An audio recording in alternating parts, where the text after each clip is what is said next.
As the Gulf crisis continues to deepen in the United States, it has revealed that it does not want a war with Iran. In a significant statement, the U.S. Secretary of State Mike Pompeo has said that the U.S. military presence in the Persian Gulf is not for war but to deter Iranian aggression. He was speaking on a visit to the U.S. Central Command in Florida, where Pompeo reiterated that the U.S. military is up to the challenge and is ready to respond to any attack on American interests in the region. Listen in. It's been our mission since the beginning of this administration to convince the Iranian regime not to move forward with their nuclear program and not to continue to engage in development of their missiles and all the other activities, the malign activities that they've been engaged in around the world. That's why we put in place the pressure campaign that's now been ongoing for a year and a couple months. It's been very effective. And now we need to make sure that we continue to do that so that we ultimately get the opportunity to convince Iran that it's not in their best interest to behave in this way.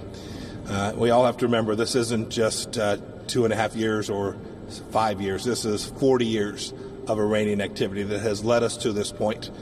And to reestablish deterrence is a challenge, but one that I know the Trump administration is up to. While making it clear that his trip to visit commanders in Florida was to ensure that America's diplomatic and military efforts are coordinated, Pompeo also said that the Trump administration will do the right thing when it comes to Iran, a stance that was reiterated by Mr. Trump himself when he said that no matter what happens, his administration was prepared to take on Iran if the need arises. We're looking at Iran. We have a lot of things going with Iran. We're very prepared for Iran. We'll see what happens. But let me just say this. We are very prepared. Regardless of what goes, we are very, very prepared. If you look at what's taken place, if you look at what they've done, if you look at, and I'm not just talking about over the last week, I'm talking about over a long period of years. They've been a nation of terror. Now we'll see what happens. We'll see what happens.